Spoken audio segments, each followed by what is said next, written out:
Le Toulon de Léon Vérane, 1930, le boulevard. Me voici d'Amont, fréquentant depuis 2 jours les terrasses des cafés à la mode. Vous savez que ce passe-temps est pour moi un pis-aller, et le demi-monde le plus huppé me console mal des ruelles du quartier vieux, des fontaines et des quais au soleil. Les cigarettes anglaises aromatisent l'air, de luxueuses torpédos glissent dans l'approche du crépuscule.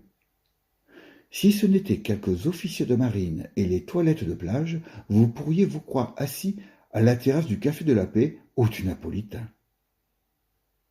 Tout ce monde vient faire le macadam de la place de la Liberté, fréquentée par les midinettes aux mœurs faciles, les jeunes filles du monde affranchi, toute la jeunesse de Toulon, comme l'est à Marseille la rue Saint-Fé.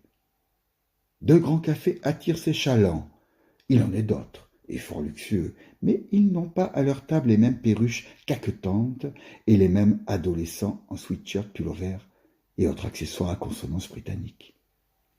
2 brasseries qui présentent chacune une physionomie particulière. La taverne alsacienne et le Cocardi se disputent le petit peuple des filles oisives et des fêtards.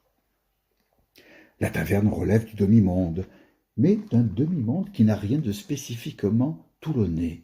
D'ailleurs, même les gens dits respectables viennent danser chez Tollard.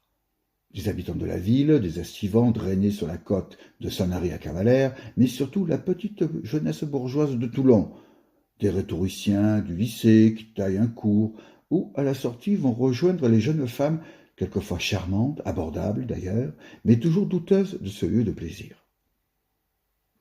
Le Cocardi, avec ses côtés, le casino un peu désert et le dancing de l'Apollo, est la plus belle brasserie de Toulon. Il ne serait pas excessif de dire qu'elle est historique. Farrer l'a chantée, en déguisant à peine le nom sous celui de la pintade. Là, il n'y a plus d'orchestre. Tout est luxueux et solennel.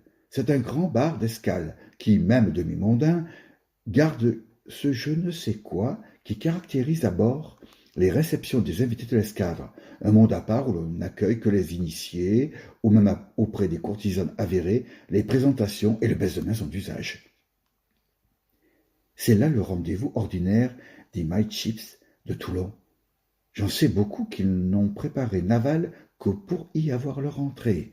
Le coq est une chose unique en France, le coq, carrefour du pays de Tendre, où se rencontrent les maritimes et les petites alliées. De l'autre côté du boulevard, la taverne miaule de tous ses violons. Un unanimiste dirait que ces 2 cafés échangent des sourires et des femmes. Me voilà, mon pauvre ami, dans le Toulon qui s'amuse, le Toulon qui pose, le Toulon faussement parisien, dans le sens particulièrement ridicule de guindé et d'affecté que prend ce terme en certaines provinces. Je suivrai cette foule multicolore internationale et vaine que mon âge ne sait pas aimer. Elle s'écoule par la place du Théâtre vers Celte, rue d'Alger, qui rejoint le quai Constade entre ses magasins luxueux, rue vieille et tortueuse toulonnaise, fardée par les nouveautés et par le luxe, visage analogue à celui des rues les plus passantes de Marseille. Par cette artère s'écoule tout le petit monde toulonnais, où les classes se confondent volontiers, où la demi-mondaine et la jeune fille de tennis se serrent la main sans que nul en paraisse surpris, où les magasins de nouveautés offrent des fourrures au rez-de-chaussée et des fumeries ambulantes au premier. Nous retrouverons les mêmes visages au Café de la Rade, que vous aimez et dont je vous ai déjà parlé, et là au moins le vent de la mer nous délivre de tant de vaines attitudes.